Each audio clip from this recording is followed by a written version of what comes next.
Ahora nos vamos a uno de los puntos importantes para entender lo que pasó con nosotros en esa época, el siglo XIX.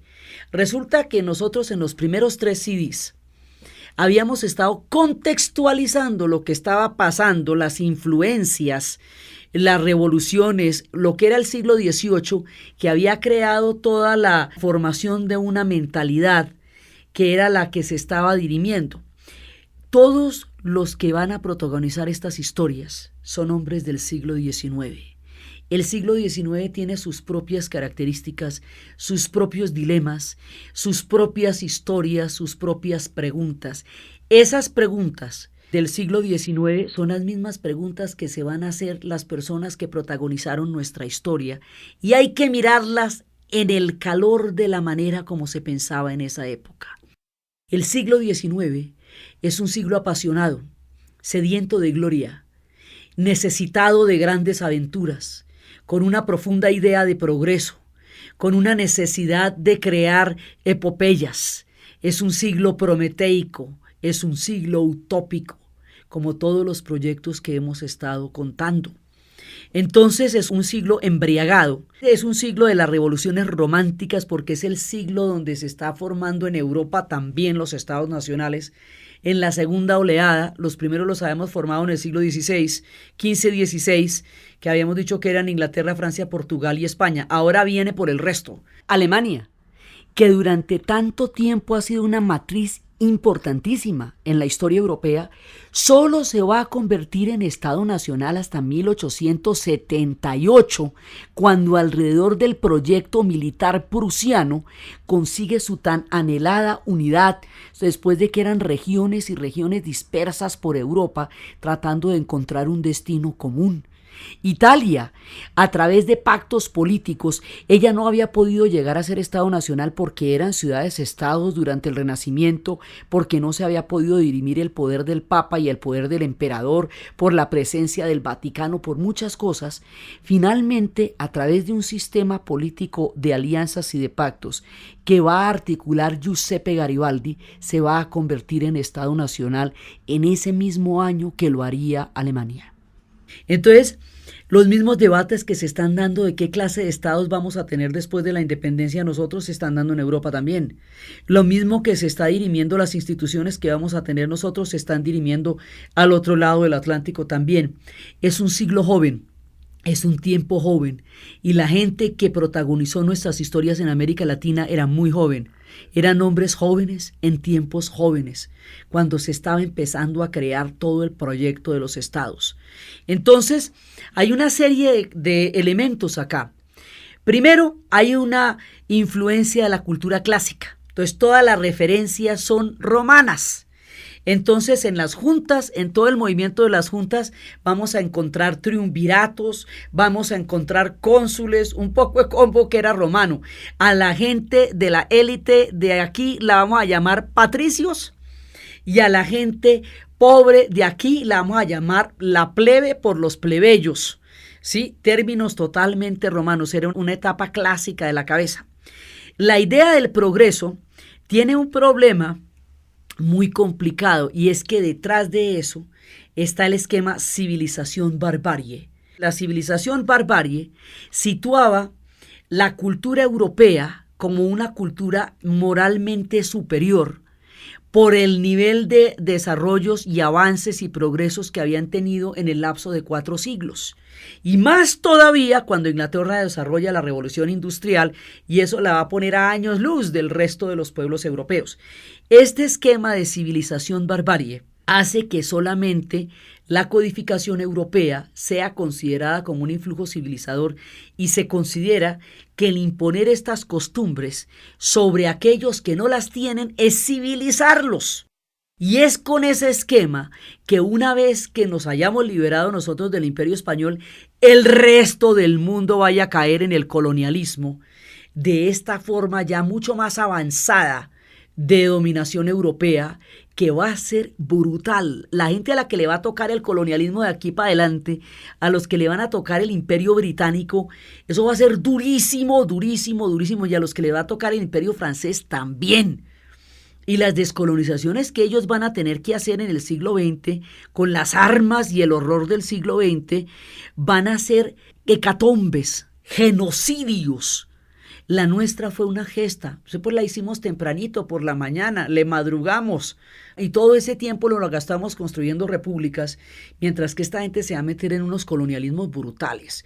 Ya después lo que va a ser la descolonización de Argelia, de Vietnam, del África, ya después para salirse de estos colonialismos industriales con esas capacidades de dominación que los europeos van a desarrollar en el siglo XIX, te comento.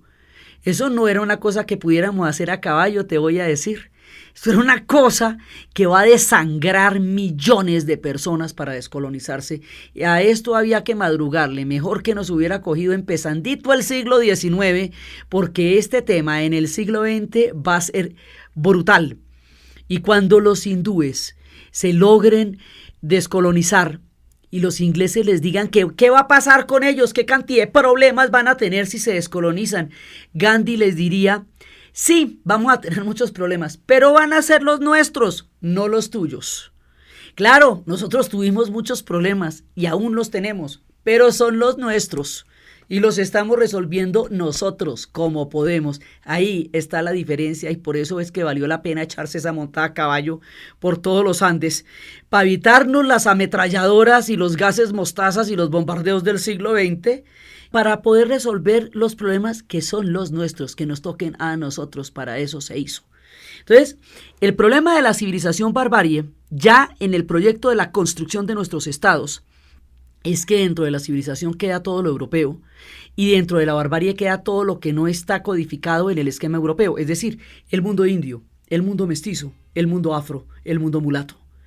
Todo ese mundo que son nuestras raíces, que son nuestros componentes, no clasifica dentro del esquema de lo que es civilización. Eso va a hacer que nos cueste muchísimo trabajo reconocer nuestras raíces solamente hasta cuando la multiculturalidad haga válidas las diferentes miradas del mundo. Esto ya es casi pues de la mitad del siglo XX. Mientras tanto, todo esto se va a considerar inferior. Y en la medida en que todo nuestro componente se considere inferior al esquema de civilización, es muy difícil mirarnos en nuestra complejidad. Por eso nuestros apellidos solo se pueden rastrear hasta la parte europea.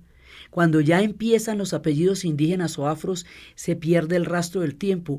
Al Brasil le va a costar una cantidad reconocerse como un pueblo profundamente africano. Va a intentar hacer de todo para blanquearse, traer migraciones europeas a Curitiba y a Santa Catarina y al sur del Brasil a ver si blanquean la raza. Meterse en la teoría de las leyes raciales de los años 30 a ver si dejan de ser africanos. Van a ver de todo hasta que reconozcan, y eso es una de las luchas increíbles de las novelas de Jorge Amado, que ellos son un país afro. Porque es que allá van a llegar 6 millones de esclavos y el hecho de que vayan a tener 80 años más de esclavitud que el resto del planeta va a hacer que la raíz africana en el Brasil sea realmente importante, poderosa y vibrante. Bueno, lo que ustedes se imaginan para entender desde el punto de vista africano. El tema africano va a ser tan complejo que en el mismo Estados Unidos, para formar la nación americana, dejaron de lado el tema. Decidieron no tocarlo porque como había estados esclavistas y estados no esclavistas, si se hubieran puesto a discutir el tema, a lo mejor no llegan a ser un estado nacional. Entonces lo dejan de lado, así que ellos no van a ser ciudadanos en Estados Unidos. Y después es que va a haber una guerra tan grande como la de secesión para suprimir la esclavitud, como lo estábamos viendo en el desarrollo del modelo de los Estados Unidos, y aún así vino todo un tiempo de segregación y de racismo de la peor categoría en el sur de los Estados Unidos, y solo hasta 1955, cuando empieza la lucha por los derechos civiles, se plantea la ciudadanía para las comunidades negras sobre la base de la marcha de Martin Luther King, y aún así solamente hasta 1968 se reconocen plenos derechos para la comunidad negra en los Estados Unidos. En el resto del continente las comunidades negras quedan marginadas, no solamente de los derechos políticos, sino de los esquemas de integración económica. Entonces quedan confinadas a las áreas más pobres, más deprimidas, a un esquema de servidumbre que, aunque ya no se maneja dentro de un marco de esclavitud, sí se sigue manejando dentro de un esquema de trabajadores que sirven en las grandes plantaciones, porque es que las culturas de las plantaciones se van a mantener después ya en la era republicana. Y ahí en las culturas de las plantaciones, las comunidades afrodescendientes van a seguir teniendo condiciones miserables y deplorables, como lo cantaban los matamoros en la historia del negro que pasa la vida laborando, siempre laborando alrededor de lo que van a ser las plantaciones de azúcar. Entonces, no les va a variar tanto, sí va a haber una abolición de la esclavitud, pero no va a haber un fin de la servidumbre y su cultura va a estar durante mucho tiempo marginada, a pesar de que la gastronomía, a pesar de que la música van a crear una identidad. Nosotros nos identificamos con la música, con la salsa, con la cumbia, con el guaguancó, todos los ritmos que nos crean una identidad son ritmos afro. Pero la situación de las comunidades africanas ha sido muy complicada y la situación de los raizales en San Andrés y Providencia, donde ellos son dueños y propietarios, después cuando los proyectos de hispanización de la isla quedaron prácticamente arrinconados para tratar de ser integrados a un proyecto de otra lengua y de otra cultura. Entonces las comunidades afro, hasta la Constitución de 1992 en Colombia, empiezan a reconocerse desde la multiculturalidad, es decir, desde el derecho del otro a sus diferencias y a sus diversidades, y no desde la asimilación del otro al esquema de civilización y de progreso impuesto por los europeos. Y su ejercicio en plenos derechos políticos y en condiciones económicas justas dentro de las sociedades del mundo posterior a la independencia y en la actualidad aún está por resolverse en muchos lugares y en muchas geografías.